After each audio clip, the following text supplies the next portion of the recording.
Good morning, students. Today is June 26th, and we are recording our first session, and the name of the class is Statistics 1401. And what are we going to do today? Well, we're going to skip 5.6. I generally don't teach it. It's really not that important. We're going to jump to 5.7. We are going to talk about 5.7. And before we jump to 5.7, we're going to do something from 5.5. It's called permutation with repetition. So I'll explain it to you. You will understand what it is. So we are going to go back to 5.5 just for a little bit. So let's say permutation of repeated items. So I'll tell you what I mean. So let's say you have these letters A, A, B, C, C, and C. Okay. Of course, the two letters, pretend for 1 second that these are large block of letters made out of metal, and you can choose them based on your initials. Okay. My initial is going to be A and W. Okay. Um, so your initial will depend on what your name is, right? So how would you arrange them? Well, there is a catch. The catch is, so far, we have arranged things that were all distinct. We didn't arrange things that were identical. So I'm going to tell you what the formula is. It's fairly straightforward. I'm going to tell you why the formula is valid. Okay. And that should take care of all the problems from 5.5. So how many items are there? 1, 2, 3, 4, 5, 6. So the answer will be, how many ways can you arrange these items? Okay. If there are 2 copies of A, 1 copy of B, and 3 copies of C, how many items do you have? And you have 6 items. You write 6 factorial. And then you divide it by which ones are repeated. A is repeated twice. B is repeated once. Forget about it. C is repeated 3 times. That's your formula. So that's the answer. You don't even have to simplify it. You can if you want to, but that's your answer. Why does it work, guys? So for 1 second, if I pretend A is A1 and A2, and C is C1 and C2 and C3, right? I can say that. Then the permutation would be clearly 6 factorial. But I kind of lied to myself. A is not A1 and A2. The two A's are identical. They were arranged in 2 factorial ways. To compensate for that or to fix that error, I'm going to divide it by 2. Same thing goes for C. I assume C is C1, C2, C3, and that's how I got the answer 6 factorial. But that's an overestimate because it took all the different permutations of the 3 C's as distinct. They are not. How many ways can you permutate 3 items? 3 factorial, so you divide it by 3. Let me give you one more example. Okay. So this time, let's say I have a bunch of D's.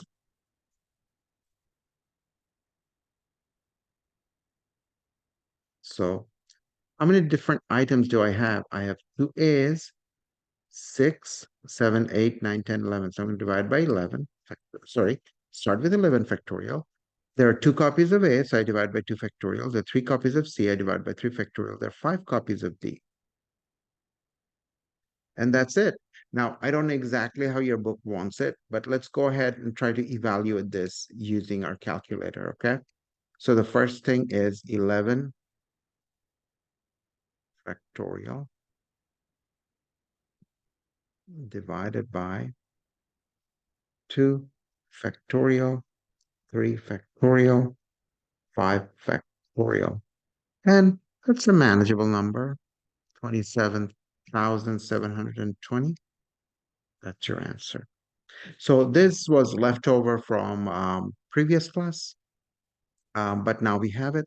You have it. You're going to see a couple of problems like this on the exam. You have problems like this from 5.5. So now let's move to 5.7 and let's talk a little bit about 5.7. Okay. The good news is 5.7 is basically bringing everything we have done together. What does that mean? So far, we have done counting principle. Let's write it down.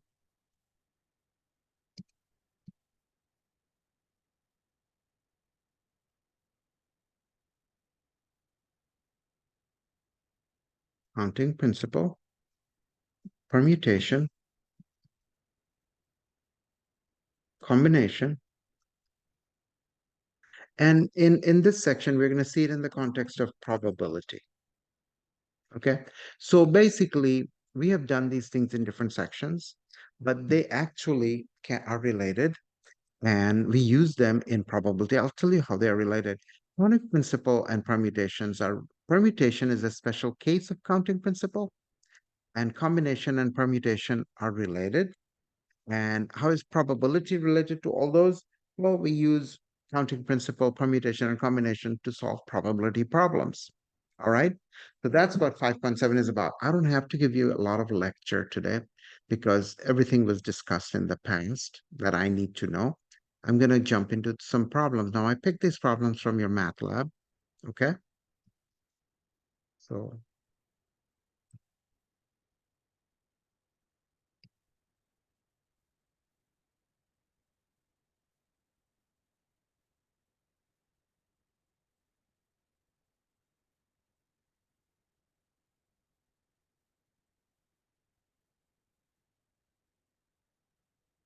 So I'm going to tell you what I'm using and why I'm using it.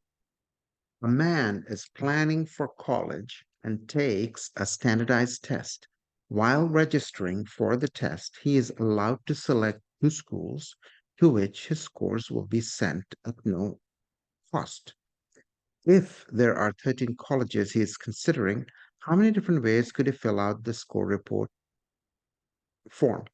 Now, you have to understand this person is going to send his score to two schools. He has 13 schools in mind.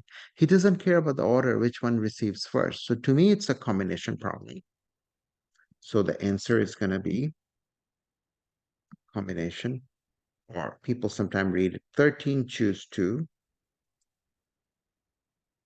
And that is, remember, I like to do it this way. This formula is 13 choose 13 permutation 2 divided by 2 factorial, the second number. All right, now you can do it on your calculator. This one shouldn't be that bad. This one will be 13 times 12 divided by 2. But let's do it here.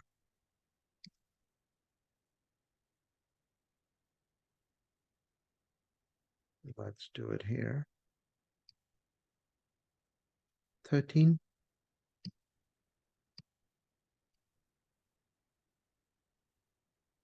comma, 2. That sounds about right, 78. And that's exactly what the answer is. So we got it right. I don't have to check it. I vaguely remember seeing the answer. So again, when you do these problems, guys, make sure you understand why you're choosing permutation, why you are choosing combination, why you're choosing counting principle. Okay. Always remind yourself. Sometimes it's not very clear from the context, from the problem. The more you practice, the more you think about it, the more clear it will get to you. Okay. Let's try the next one. This is also, the next problem is also from your MATLAB. I picked it up. Um, so hopefully that'll help.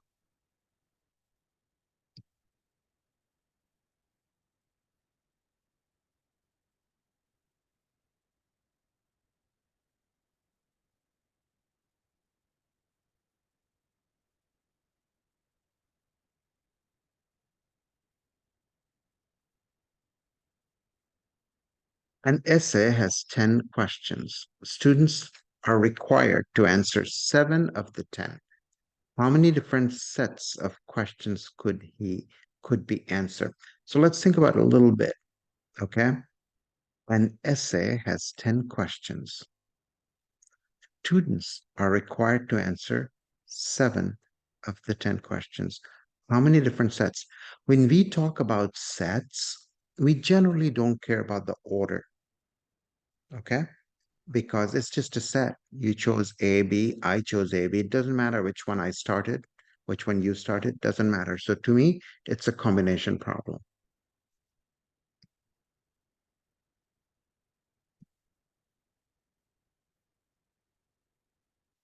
And you can write it. I'm just going to go to my calculator and do 10 to 7.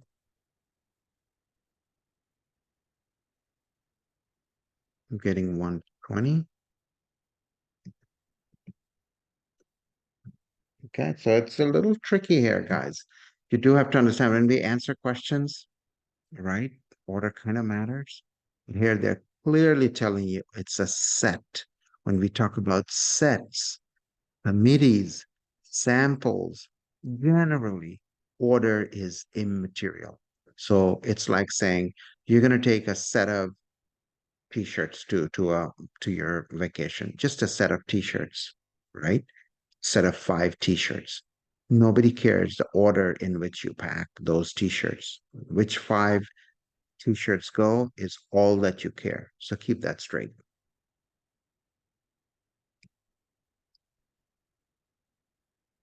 Let's try this one.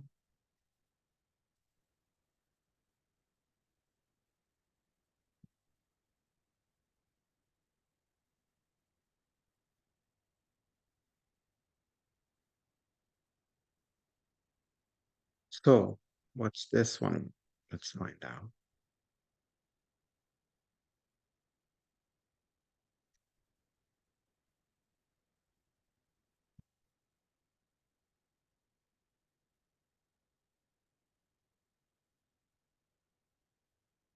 If a new car has 2 transmission types, 3 vehicle styles, 2 option packages, 9 exterior colors, and 3 interior choices. How many different new cars are possible?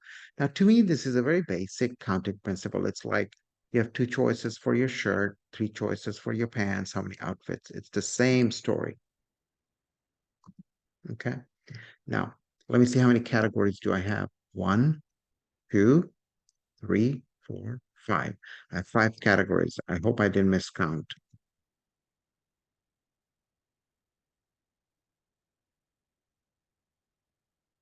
Okay, I'm going to label them.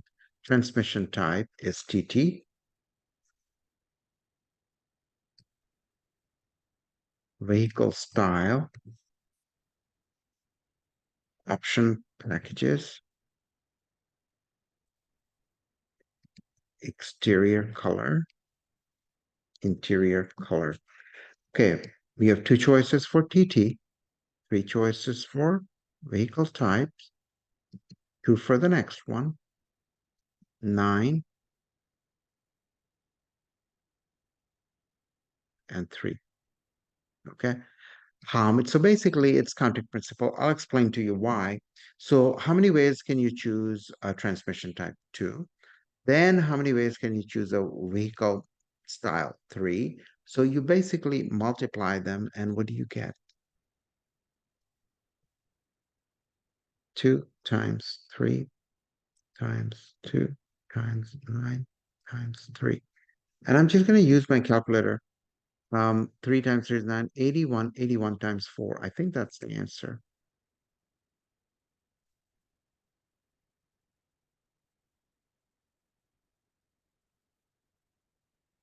324.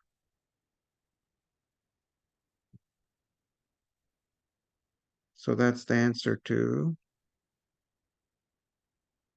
this problem. Now, the last one that I wanted to do for you guys.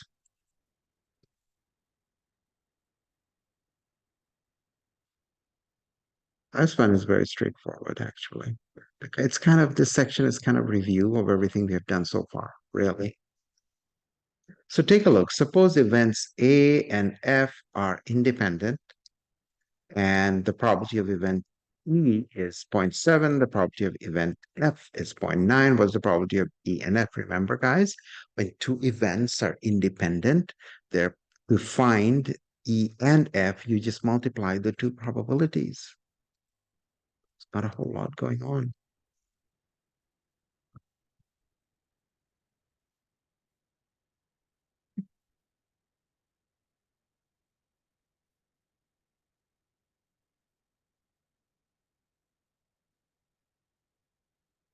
So the probability of E and F happening at the same time, if they're independent, is 0.7 times 0.9 is 0.63. Done.